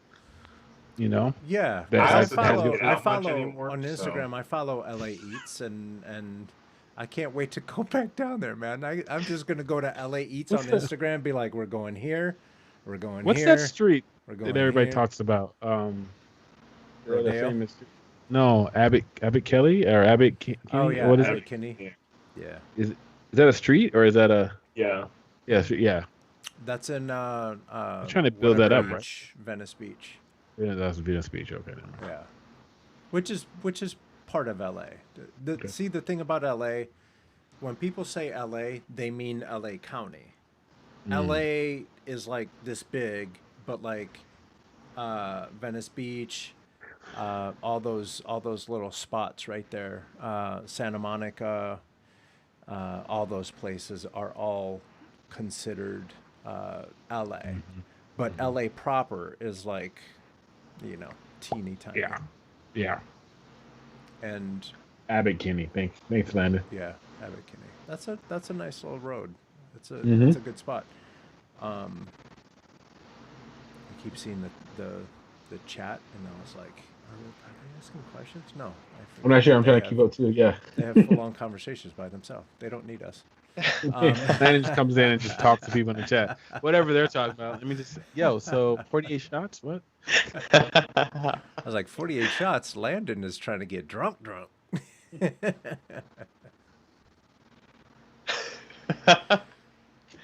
So, what do you want to be when you grow up? I mean, no, for real. Like, I don't want to say. I don't want to say like, where are we going with this? Like, you came out the box like just kicking ass. Like you've worked on Marvel. You've worked on the Lemonade. What you Whoa, call it? interesting. So you asked him what his end game is. Oh, my end Elizabeth told me game to mind my business. is probably going to be uh, out of left field, but I like 10 out of 10 plan on being a pop star. There it is. Are you? Yeah. Yeah, yeah. Do you? Okay. Here we go. We're going. We're going You went group there. shot because you guys feel free to jump in. Mm-hmm. Do you play any instruments? I play the piano and I sing. Oh, you're halfway there. Yeah. Once you get to LA, it's a wrap. We haven't even got about one to his Instagram or how Insta famous he was. Oh, I was Insta famous for like a minute on my actual personal Instagram. I was gonna say I or- saw you had like not what? even 150 people. Did you No, start that's all over his. again? That's not his. That's not my personal That's one. his professional one. Oh, That's my professional public one. My personal one is like my name. Ah. Well, listen, like wow! it's You like really coded full that right of, up. I like- didn't even know what you were saying. It's just a bunch of like shirtless pictures with me and my cat. Mhm. So, And fitness like- stuff, right? and fitness stuff. And that's what got Insta famous for a hot minute. So I used to have 16,000 and now I'm down to like 14.9. I like how you know the number down to the 0.9. Yeah. Well, it just happened, 2,000 like- traders. Yeah. They I weren't was ride like, or okay, dies. well, bye. They were bots. Yeah, that's how I know that I'm about to explode because I'm starting to get all these dirty girls sending me DMs. Like, hey, what? check out my link. And I'm like, Uh-oh. you're fake. It's a bot. You don't want to check out that link for $1? They have something to show you that will please you. And then all of a sudden and then it jumps me And then to your account's gone. And then, no, Charlie. And then it jumps me to his account where he's shirtless with a kitty cat. Oh, yeah, perfect. Follow. So it was an ad. You gotta help somebody. Hey, help Long somebody. Arm is here. What's going on, Long Arm? What's up, Lauren? What's up, old friend? Landon. So this pop star thing, Yeah. how does this play out in the dream world or Well, the real world? So I was talking about it with people that I know, and I like what I do, but I think like my personality and like my drive to always want more. I'm like, okay, well, I realistically like that's what I want. So now instead of having to be like a waiter or something else to make ends meet, I can like freelance and then work on an album, and then True. freelance and work on an album. And like during quarantine, I already started writing music and like coming up with things that were pretty cool. And so I decided after Taylor Swift's latest amazing album that I'm going to open for her. So now I just got to make that happen. So if anyone out All there right. has any connections for us, we're trying to get my boy on with the Taylor Swift. So Is this like when you asked about the underground hip hop scene in London? Yeah. And then said, "Crikey." wouldn't it be funny, Charlie? wouldn't it be funny if Ryan actually did go to London and like became like the first piano playing rapper? He like, Fun fact, I almost was a pop star in Vietnam. In Vietnam. Hey, shorty, Yeah. it's your birthday. Gonna We- party we gotta like know this it's your story. birthday. Yeah. Carlos. Oh yeah. Yeah. Tell this one. Yeah. Charlie, have you heard this before? I think this is with your friend. Yeah. So Yeah. I have in college I did a cappella, and then when I joined, one of the a cappella people were back in their home country, Vietnam, and everyone was like, "Oh my God, you're the new Qua," and I was like, "I don't know who the fuck that is, but sure." And then turns out Qua was then competing in Vietnam Idol, came in third, was like famous, and is still famous over there, and then we became friends when he came back. And so during grad school, he was like, "Do you want to come visit Vietnam?" And I was like, "Sure." And then like a week before I left, he dropped the bomb of like, "Oh, we're gonna audition for Vietnam Voice," and I was like, "What?" And then he was like, "Yeah," and so I got on my second flight, but got sick on that flight, so I was like sick learning how to sing in Vietnamese, and then because he was already famous and his boyfriend was also famous, when we got to the venue to like audition for the show, like at first it was really no one was making a big deal, and then everyone was like, "Oh my God, is that Kwa?" And then, "Oh my God, is that Zung?" And "Oh my God, who's that like that white boy with them?" And I was like, "What's going on? I can't understand anyone." And like people were coming up with cameras, and then we got taken to like an isolated room, and Kwa was like, "If you let me and my brothers audition like now, then like we'll endorse a product for you." It was all like really weird, like a blur. And they were like, "Yeah." And so meanwhile, like we're all getting interviewed, and then That's crazy. they get pulled out.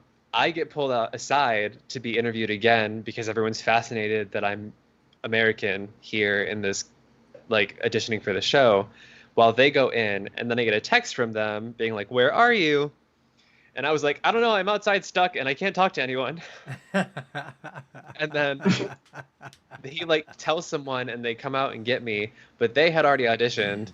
And so I'm like brought past all these like there were like 100 people like waiting, sitting, watching that were gonna audition, and you like moved up as you went. So I got sat right in the front and like got pulled up on stage, and I was singing, and like everyone was like really excited, and then I forgot the words to the song. Like literally, I was like, I took a breath to get to the next verse, and I was like, and I'm done.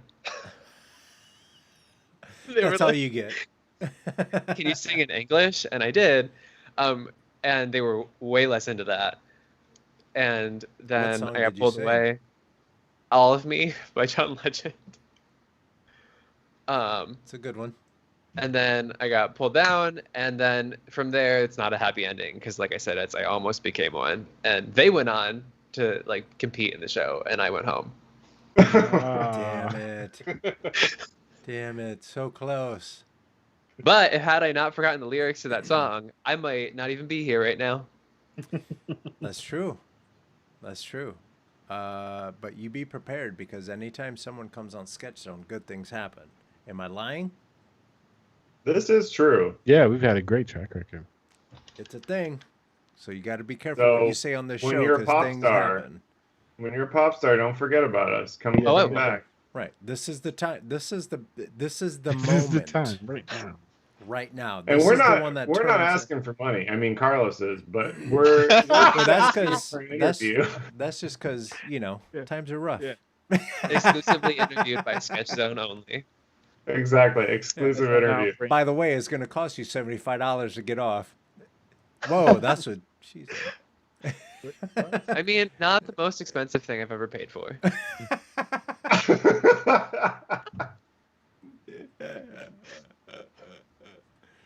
Elizabeth is asking, how confident in your singing are you, Ryan? Would you be willing to sing on camera?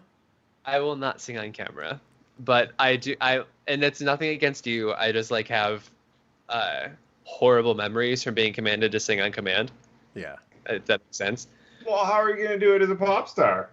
I'll have a plan. He's going to forget the words again. Too soon. I just like, well, no, actually, that's amazing. 10 out of 10, when I have my own show, I definitely will forget the words at one point. I'll be like, yeah. Okay. Everybody does. They seem to. Here we go. Elizabeth said, I don't know about fame, but Sketch Zone definitely boosted my confidence. I mean, come on, son. Thank you. And that's all you, Elizabeth. I'm not. We can't take any credit for that one. Elizabeth works her butt off in illustration and animation. I'm following you on Instagram, girl, and I am. You're getting better. You're getting, yeah. She's a good one.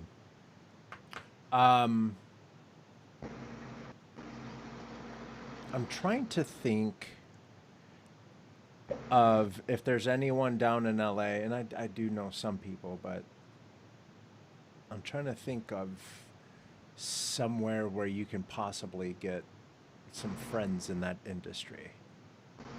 Um, my first instinct are these District 78 guys, but I'll let me think on that. Maybe we can make some connections. Word. Elizabeth said, Ryan, that's understandable.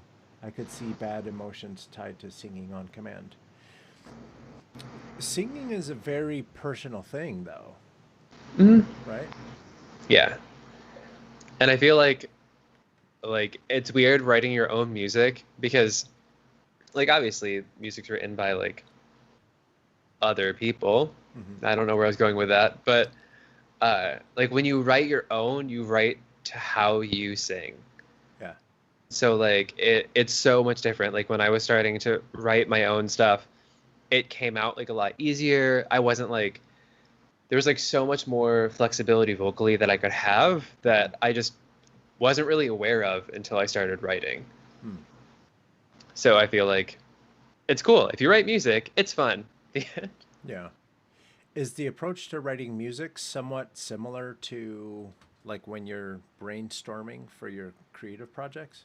I think so, because like a lot of times, and this sounds pretty cliche, like my brainstorming comes when I'm like working out or I'm in the shower, like just relaxing, trying to like not be sweaty. And I'm like, oh, that'd be a great idea. I have no pen to write it down and everything is wet right now. What do I do? And then, um, like, a lot of times it happens when I'm not actually focused on art. So I feel like music has been the same way where I'll like wake up in the middle of the night being like, oh my God, I have a melody. Got to go to my piano. The end. Yeah. That makes sense. Because I'm always fascinated by on my other channel, on the Coconut Justice channel, I am having it produced, doing the and then doing like the storyboard video. And that's the part where I am now is I'm writing this song and I want it to be funny and all this stuff, but it's tough. It's tough to like well, for a rap song, it's probably tough. What kind of music do you? Well, I think writing a song in general would be tough, though. Not just a rap, though. Yeah. Yeah. I think mine's like classified as like alternative. Okay. I have like I think like it's super important to have a good hook, and so I think my hooks sound poppy, but just like the general way that I've written it seems like more alternative. And like I used to struggle really hard, and I still do, with lyrics and like how to do that. But then I was having a meeting with a couple of my other friends, and by meeting I just mean lunch. I don't know why I thought of it so like job wise.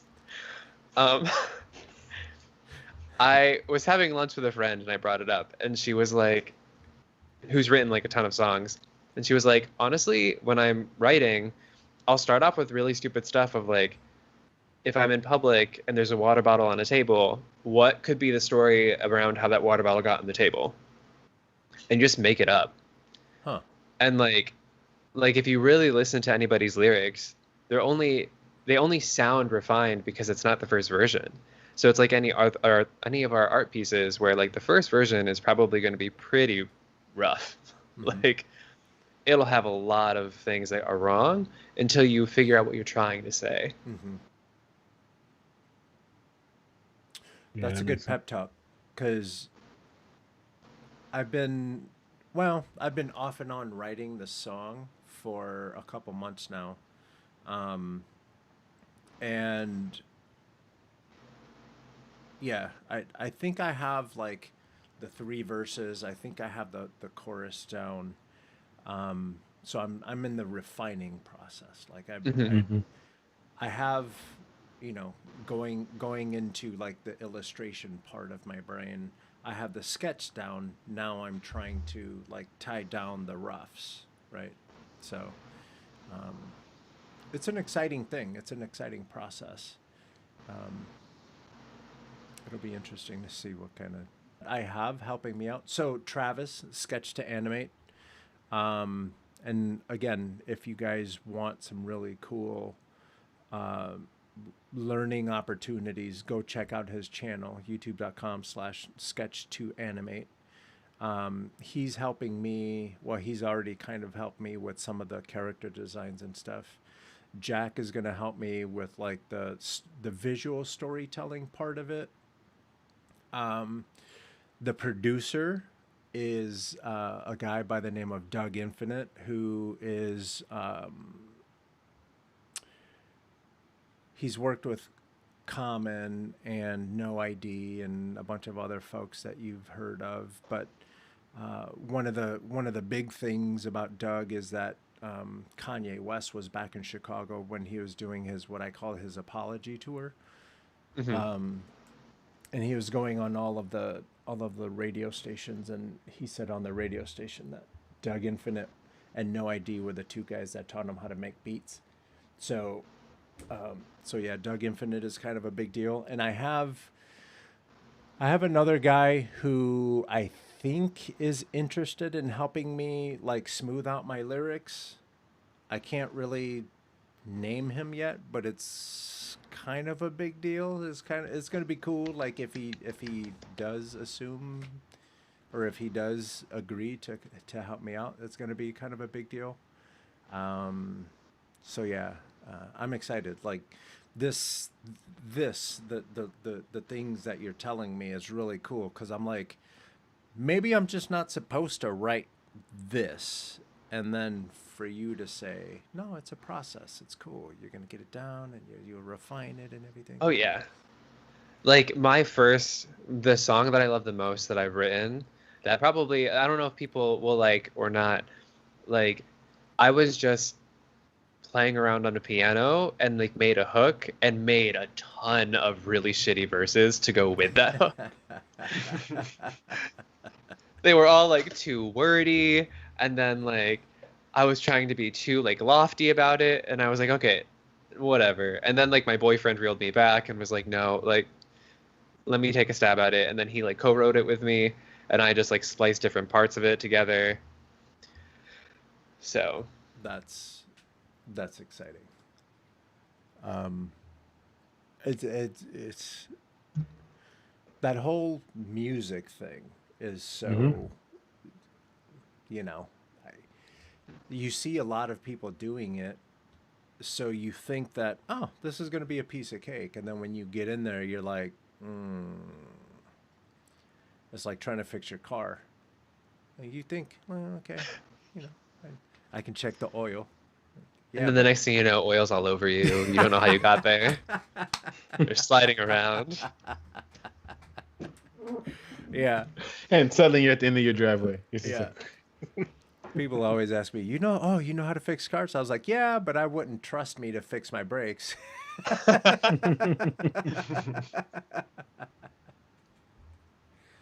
Elizabeth says, I think that's where I struggled to even consider writing music, because I don't know how to, quote unquote, sketch lyrics or sketch melody. I would really like to learn how to do that, though. It just seems really fulfilling to write music. Yeah. Oh yeah, definitely. How about is this a good I guess gateway drug? Start writing poetry. I think so. Yeah. Or just like thoughts, like one of the first things I purposely set out to be okay writing the cheesiest love song that I could. Mm-hmm. I was like, what would that feel like? And then I like played some chords underneath that I thought like felt nice, because I had been like taking like virtual piano lessons and doing that. And then I settled on like, I'm head over heels for you. And then I was like, how can I go about doing like more things with that? And then like the later lyric, because I'm okay, I was like, you know what? No one ever like swears in a love song. So I was like, I'm head over heels for you because I'm fucking blushing and it's all I can do. And it like works really well together when you like sing it all in a line. And I think the thing to be okay with is that like you're gonna be bad. Like it's a process like it's anything else, gonna right? be absolute shit, and you have to be okay with the first draft being like really bad.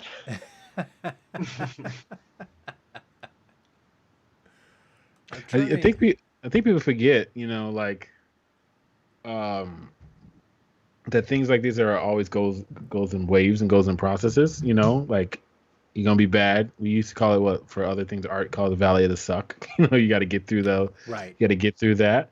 And like I mean, I think even as artists, knowing that can also be like annoying where you know if you're taking up something new, it's just gonna suck for a while. You know, and you almost get daunted in it when you understand the process of learning something, becoming good at something. Yeah, it can also be like you know, way heavy where it's like, oh, this is gonna suck, but you keep working through it. It's like if you're trying to do some new physical activity or learn how to ride, you know, a skateboard or something you've never done before, some kind of like new hobby that you're taking up. You're gonna suck at it at first, but you gotta keep going. Learn, like, even if it's writing song lyrics, you know, you gotta put a bunch of those bad ones in a box, and then, you know, then one day, you know, you'll have that idea that doesn't suck or it sounds okay, and then you can keep going, you know. Yeah, like when I was younger, I wrote a song about being an origami boat. Like that's so an origami boat. Like I looked back on it and I was like, why did I think that was like lyrical genius at the time? It's lyrical miracle. Yeah, I mean, so bad. It could be. We can work with that though. We can work with that. No, we can't. Yeah, we can. Let's dissect that. Get in a perspective of the origami boat and like how it feels bind it up. My love for you is like an origami boat. Intricate and delicate, but beautiful and strong. See what I mean? We can go somewhere with that. This is so embarrassing, but the actual lyrics that I wrote were, "Fold me up, put me in water, let the wind blow and carry me away." And it was so bad and like so cheesy. You feel the cringe after you said it.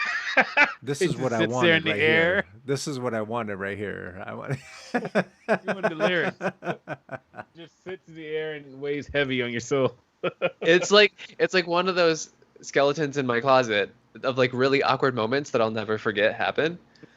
Even if they're like personal. But for like to if it's any motivation, Elizabeth, like things didn't really click for me until I happened to have that one conversation with my friend about writing about like a water bottle on a table, and I was like, oh, I'm overthinking this way too much. And like it literally will end up with nothing if I don't write something. Yeah. You think about like all the famous people that are writing stuff, or the famous artists and singers, songwriters. Some of them are not even singers; they're just songwriters you've never heard of, but it's probably like the songs they've written.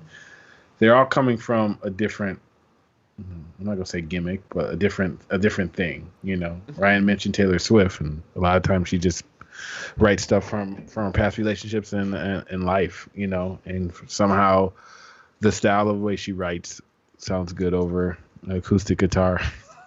Or you can be like Cardi B and write about your wet ass pussy. Your wop. Your wop. So there's like two ends of the spectrum, really. Yeah. Meanwhile, my girl is killing it. She's doing She's doing the Scrooge McDuck in her WAP. Well, paycheck. You know, a lot of times, even with that, like, well, that goes into a whole other conversation about like raunchy lyrics and, you know, men versus women. That's just coming up now in the last 2 weeks, and that's all the different, you know, that's what the press run has been about now. Yo, that's an easy one. Like, dudes have been rapping about all that stuff.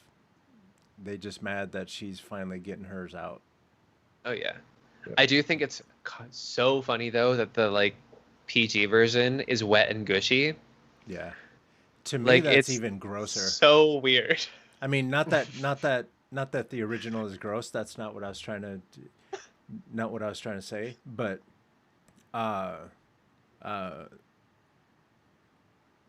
wet and gushy is way more for me. Like it sends my Where we going with brain this? just it's firing right now. Ka ka ka ka ka. Like the other one, you're just like, okay, she's just she's trying to prove a point. Shock value, yeah. Yeah, which is fine. Like do your thing, girl. Like, but wet and gushy. It's like when people don't like the word moist. Yes. It's exactly how I feel about gushy.